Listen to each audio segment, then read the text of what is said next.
Hello everybody, welcome back to the channel. Well, the local elections for 2025 in England have been and gone. The votes have been cast, the votes have been counted, the results are in, and as I'm sure you probably know, the results are really quite striking. Now, stay to the end and I'll give my sort of full conclusion on what I think we've seen. But the too long didn't read is essentially that I think we are probably seeing the beginnings of the end of the two-party system that has dominated UK politics for pretty much a century. The results have shown a complete rejection of the Conservatives and the Labour Party. And yeah, like I say, really quite striking. Do please get in the comments with your thoughts and opinions and analysis and all the rest of it. I'm always interested to see your thoughts. If you were in or live in one of these local areas, let me know. If this was what you were expecting, or if you've been surprised by what happened in your area. Always happy and interested to hear your guys' thoughts on that. So look, we'll get into it. Let's have a look at the results, essentially in the numbers terms. And look, you can see there the top two parties that won this election, essentially Reform, who are quite clearly the biggest winners of this year's local elections, gaining 677 councillors. They've also gained majority control on 10 councils, which is just extraordinary. I actually, if you watch my prediction video that came out just as the polls closed on Thursday evening, you'll remember that I said that if the map looked anything like what I had predicted, then Reform would have had a very, very good night. And I did think I may have been slightly overestimating Reform, actually, at the time.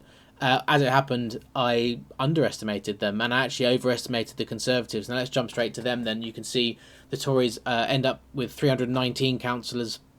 They lost 674. That is an awful result for the Conservative Party. I mean, they were expecting to have a bad result anyway. I've been saying this in the weeks leading up to this because they did so well in 2021, winning so many councillors. They were expected to lose, probably in the order of 350 or so councillors anyway. But to lose 700 is really quite incredible. I mean, they lost essentially the same amount as Reform gained. The majority of their losses did go to Reform, but the Liberal Democrats also did a lot of damage to them. Reform did a lot of damage to Labour too, particularly in the North East and Doncaster. Reform took a lot of seats off of Labour there. And yeah, Labour also had a very, very bad night. And they're kind of getting let off the hook because the Conservatives' losses are so extraordinary and their problems seemingly so terminal, frankly, that I think the fact that Labour lost almost 200 seats is kind of flying under the radar. And the fact that they lost 200 seats from what was already a really bad performance in 2021. It came out recently, I think, or at some point, that apparently Keir Starmer, when he was leader of the opposition in 2021, considered resigning after the 2021 local elections because the result was so bad for Labour. Well, they've lost another 187 on top of that bad performance, so it's got even worse for them too. So both main parties getting absolutely kicked. The Liberal Democrats, of course, up 163 councillors and doing a load of damage to the Conservatives in the South in particular, and we're going to look at that. Independents, obviously, not really a grouping, but down 11. And the Green Party up 44. I have to say I thought the Greens may do slightly better. Although, to be fair, the local authorities that were being elected in this election perhaps didn't cater to them quite so well. But they're up 44 on the day as well. But obviously the big story is Reform absolutely dominating this election, which they needed to do. You'll know, if you've been watching my channel, I've been saying for the months leading up to this that Reform really needed to be the winner of this local election to give them credibility, the credibility that they can actually beat the Conservatives and Labour, and that's happened. So let's get into this then. We've got a blank canvas, so we're gonna by the time we finish the video, this will look how the local elections, or how the councils now are in terms of how they're run by which parties.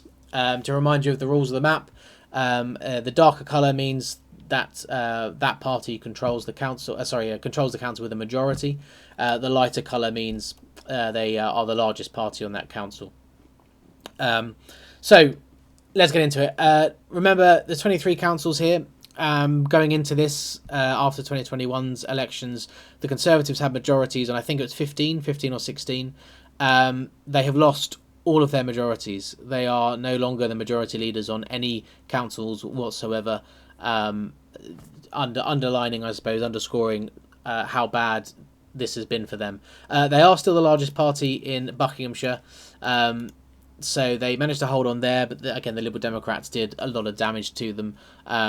They lost out to the Lib Dems quite heavily, and lost their majority down there. They also managed to retain largest party status up in Northumberland. So I actually had that going, largest party reform, I think, in the end. As it happened, actually, the Conservatives' rural vote turned out for them quite well in the sort of away from the population centres like Blythe, on the coast, where Reform did very, very well up against Labour.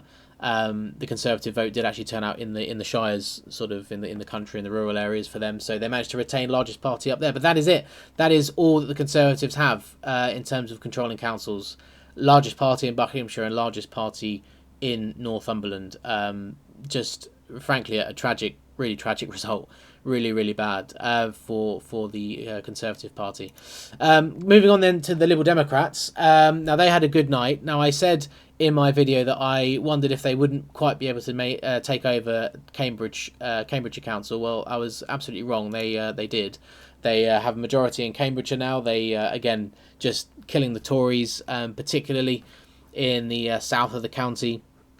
And so those areas around Ely, around Cambridge, just outside of Cambridge itself. The Liberal Democrats doing very well. The Conservative vote just absolutely collapsing. And I'm currently going through and putting all the results, by the way, into a spreadsheet so I can get an idea of. I'll have a better look at some of the numbers, and there'll be videos coming up on the channel in the future, in the next few weeks, where we dive a bit deeper into the numbers and have a look at that. So if you're interested in that, please do hit the subscribe button if you haven't already, and join this channel. We're like I said, I've been saying for a long time, the politics is very fascinating. The two-party system is ending, certainly in the sense that we currently know it. So please do join the channel for more content like that. The one I did say that the Liberal Democrats would win. They were the largest party already, and I said they'd win Oxfordshire, and they did. If we're going to have a look at the nowcast again, because Oxfordshire is just so dominated by the Liberal Democrats at the moment. All these constituencies here, just like I say, domination by the Liberal Democrats. I couldn't see them not getting a majority there, to be honest with you. So yeah, they've taken Oxford as a majority controlled, and the other one. The Liberal Democrats now also control with a majority, which I didn't predict.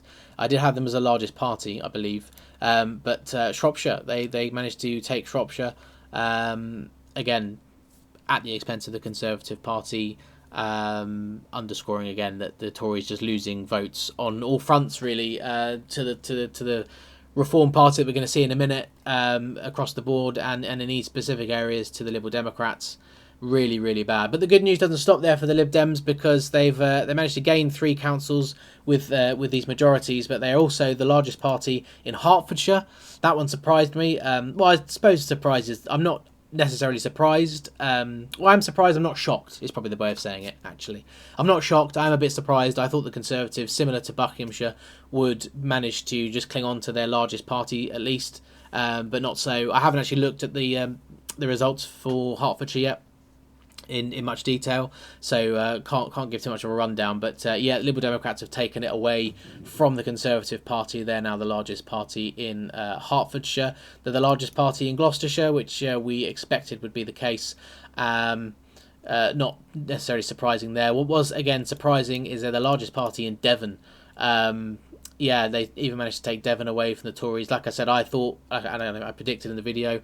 I did think that the again, similar to the Northumberland, actually, I thought the rural vote, the farmer vote, would come out for the Tories, particularly in central Devon and that sort of big area of that county. But no, the Liberal Democrats have become the largest party in Devon, and again, just underscoring how fundamentally poor this performance has been for the Conservative Party. A really, really bad night for them, just across the country.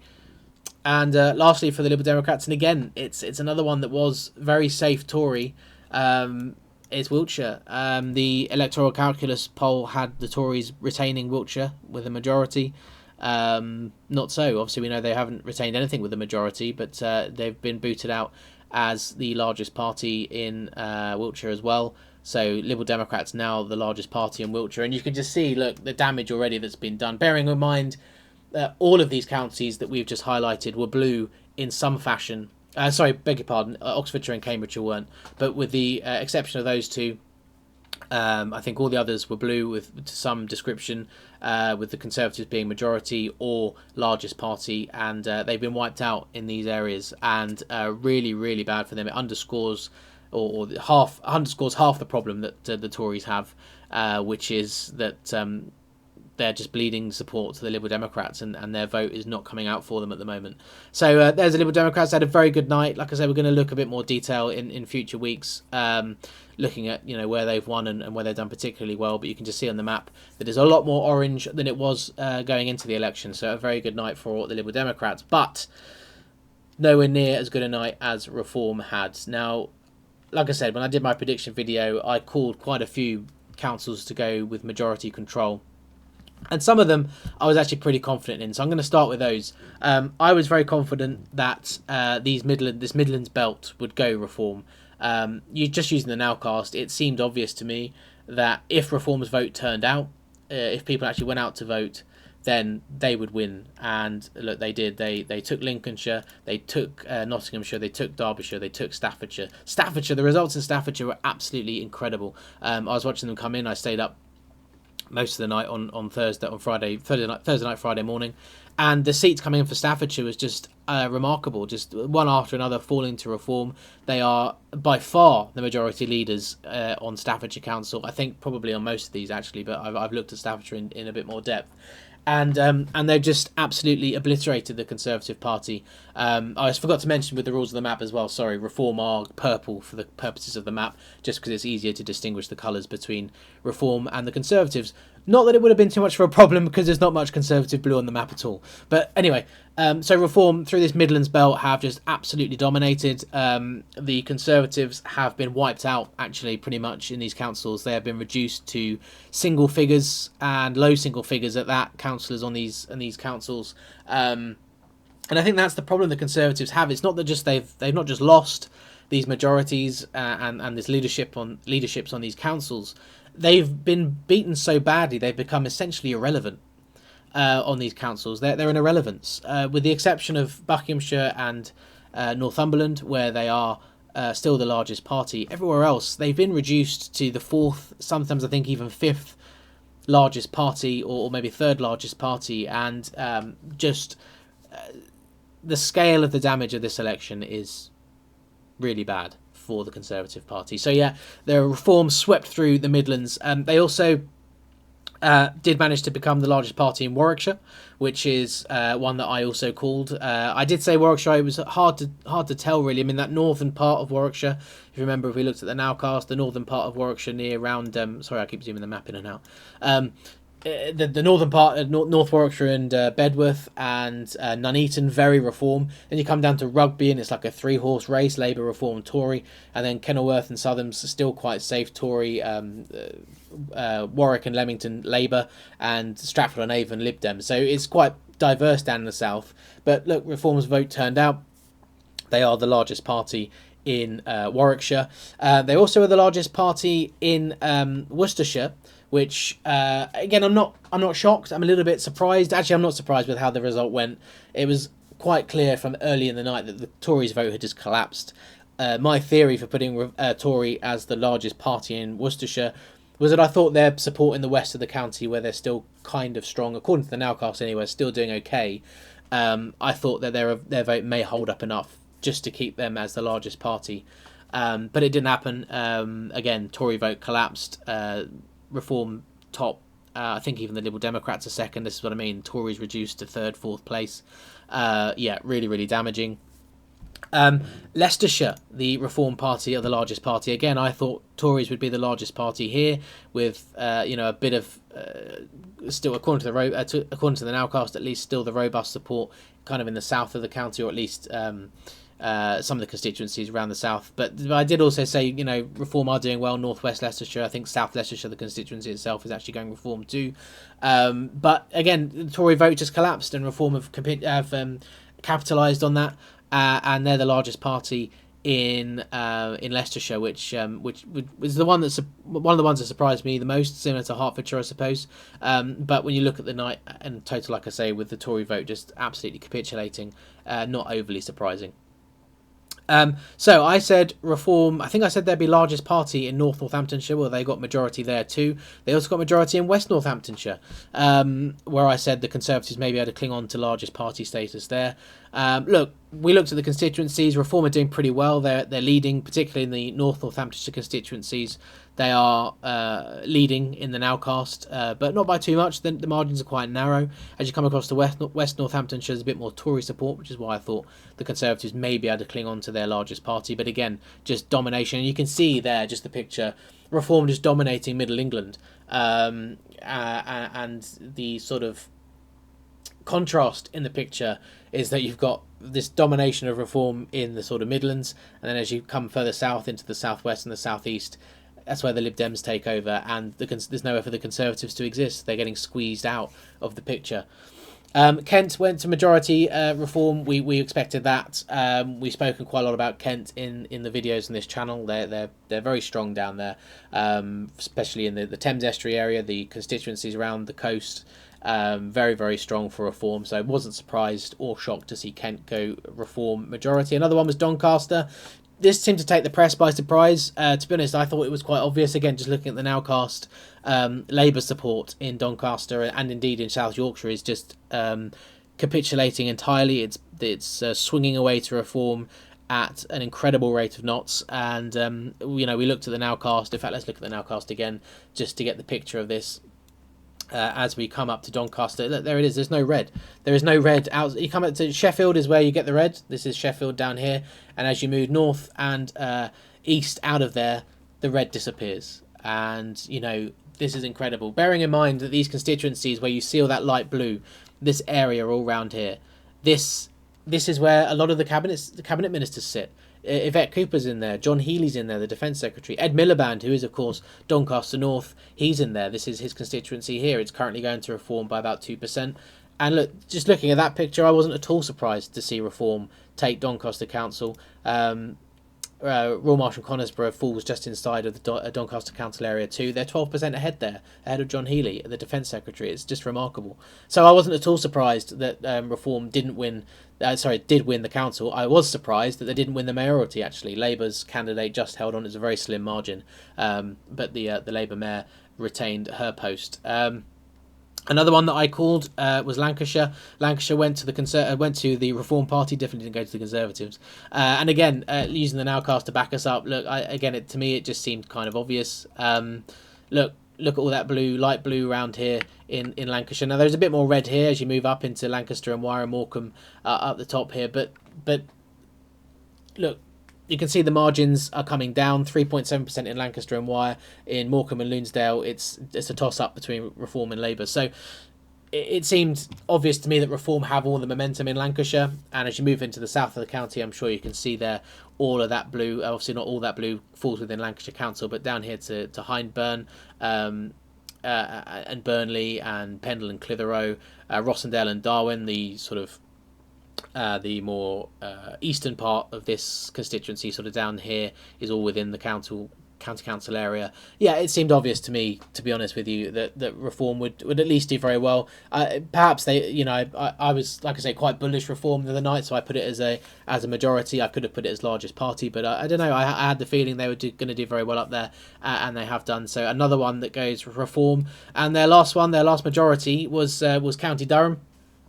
Again, not surprising to me. I shan't go to the nowcast again. You get the picture. That part of the country at the moment is just almost solidly teal blue or turquoise, whichever you prefer. And again, this is at the expense of Labour. Labour have been booted out the northeast. The northeast vote has swung very, very strongly towards Reform. and they're dominating up in the northeast, and now they run County Durham Council. So there it is. That's 10 councils that Reform now run outright, and there's one more we need to look at. And this one I said when I did this, you know, I think I'm going out on a bit of a limb. I thought I was probably underestimating the Liberal Democrats slightly. But I said on the video, I said Cornwall, I think, will go Reform largest party. And it did. Reform largest party down in Cornwall. I actually have a friend who I spoke to earlier who's from that part of the world, and he said, I think if you had a bit more local knowledge, you may have been more bullish Reform down in Cornwall. But, you know, I have to say I thought the Liberal Democrats would be sort of come out the strongest here. But no, Reform are the largest party in Cornwall. I don't know what the numbers are exactly, but I think it's close in terms of councillors between them and the Liberal Democrats. So it'll be interesting to see how Cornwall Council works, because you know, it may be tricky for Reform and Liberal Democrats to work together. Like I say, I don't know what the makeup of the council is. I don't know how the numbers are going to work, but that may be the case in a number of these places where Reform have got the largest party in terms of numbers. Who is going to work with them? Because they've, you know, a lot of the main parties, Lib Dems, Labour and Conservatives, have all said they don't want to work with Reform. Well, they may not have a choice, frankly, because Reform have dominated these elections so comprehensively. And so look, there's the map as it is now.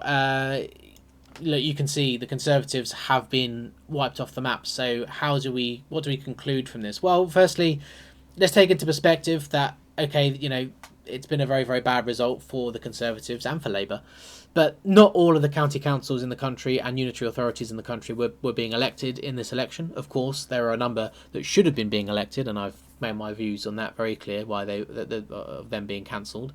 But not all the councils were being elected, and there are still others, and the Conservatives still have thousands of councillors. Labour still have thousands of councillors outside of these councils. But I don't think we should downplay what has happened here on the 1st of May 2025. We are witnessing, I think, a big realignment in British politics, and frankly, I don't think at this stage it's melodramatic to say that I think not only are we seeing the beginning of the ending of the two-party system, I think we're seeing the beginning of the end, potentially, of the Conservative Party. Now, like I say, they have thousands of councillors across the country. They still have 120 MPs, their lowest tally for a long time, but, you know, they do still, you know, so they still have a footprint, of course they do. But what this, like I said, I sort of alluded to it earlier. When you look at this map, you just see that they're getting squeezed out. There's nowhere for them to exist. As you go through that Midlands belt, which traditionally is Labour voting areas, it swung to the Conservatives after the Brexit vote. They voted for Boris Johnson, they voted for Brexit. Then they felt very, very betrayed by the Conservatives, and they swung. Well, a lot of them voted for Reform in the general election, but not enough of them to win seats, and therefore that let Labour back in these areas. And we saw stories about the Red Wall being rebuilt, and I thought, I don't know about that. And now we're seeing, you know, less than a year into a Labour government, these people saying, no, I'm not. This isn't what I want either. And now they've swung very heavily to Reform, and so that whole Midlands belt has gone to Reform. And as you move further south, it turns into Liberal Democrat orange, and the Conservatives are getting squeezed, and they're losing market share. You know, they have the Conservatives don't know who their target audience is, I think, and their voters from that broad church that we hear so much about are just are abandoning them on the right to Reform and on the left to the Liberal Democrats. But I think it's fraught to use these terms right and left. I think the realignment that we're seeing and that's being made clear here is that there is, or the polarity of left versus right is ending even. It seems, because when we look at other Reform's other results, we'll look at, you know, Lancashire and County Durham. This is where, and Doncaster indeed, where they've absolutely battered Labour. So in one election, the Reform Party have given the Conservatives a very bloody nose, but they've also given Labour a very, very bloody nose. And a lot of the Labour activists and councillors have come out in the last 24 hours, or some of them have, and they're showing they're very displeased with how the party is being run, and they're saying, you know, we're losing out to Reform heavily, and they are. You know, again, Lancashire, particularly the south of the county, you know, areas like Burnley, areas like Southport. These should be so should be Labour voting areas, and they're swinging to reform, and of course up in the northeast as well, around County Durham, and indeed South Yorkshire and Doncaster. So there is just this realignment happening where left versus right is becoming less important. And what Reform currently are managing to do is essentially bridge some of the divide between left and right, and they're kind of straddling that, and they seem to be winning at the moment, and people are willing to give them a chance. Now, the other conclusion we have to draw from this is that this will be the first time that Reform are in any sort of power. Now, they have been essentially a protest party up to this point, in many ways, because they have, they've been decrying the Conservatives, been decrying Labour, and now in these areas, in these local authorities, they're going to have to actually, make policy, and they're going to have to make their constituents, their voters, feel like they're better off in 4 years' time, and that's difficult at local level because you have obviously less power than central government. But they've got to make an impression that they are actually competent and good leaders, and that may be difficult for them because actually that's not even something that Reform's leader Nigel Farage has ever had experience in doing, because he's only ever really led these sort of pressure parties. So this is an evolution for them. They're going to have to evolve into a party of power, which may be difficult. So expect to see news stories in the coming year or two, maybe of whatever. I think a lot of people are going to try and trip Reform up. I think a lot of the councillors who have been elected here are not politicians; they're ordinary people. I think that's a large part of the appeal of Reform, is that they are just ordinary people. They're not these. A lot of them aren't just these career politicians, these professional politicians. They're just ordinary people who are fed up and essentially have taken the line of, well, if you can't get a job done properly, just do it yourself. And like I say, I think that's a large part of the appeal, but it's going to be a challenge for them to then lead councils properly, and we'll see how well they do. And I have heard a lot from the Reform top team seem to be quite on top of that. They seem to understand that, which is positive. That they seem to understand that's going to be a challenge for them. So we'll see how they do in that respect. But look, there's a lot we can draw from this. That's kind of my conclusions on it. Yeah, look, as it happens, the Nowcast was pretty good at forecasting these elections. I always gave that disclaimer about using an MRP or a polling methodology for Westminster parliamentary voting. It's not a perfect proxy for local elections because you have other issues come in that you don't see for parliamentary voting. But actually, it's worked out pretty well, and I'm pretty happy with my predictions. Actually, I underestimated the Liberal Democrats, I overestimated the Conservatives, but for Reform I was there or thereabouts, so I'm quite happy with that. Let me know what you think in the comments, guys. Get involved. I find this fascinating. Like I say, politics is so interesting. I think we're going to be in for a wild ride. Of course, we've got the Senedd elections coming up next year. We'll have to start talking about those, and the whatever elections are happening in England too. I think Scotland may be up for election at some point in 2026 as well. So look, there's a lot happening. There's a lot going to be going on. We're going to look more at these results as well. So if you like the sound of all that, please do hit the subscribe button and the notification bell. I'm going to try and get the channel going again. It's been a bit stop-start because my wife and I had a baby, so had a bit less time to devote to it. But I'm going to try and get them going again. Yeah, thank you for watching all the way to the end. Like I say, let me know your thoughts in the comments, and I will see you soon with a bit more in-depth look at some of these elections. So until the next one, thank you very much, and bye for now.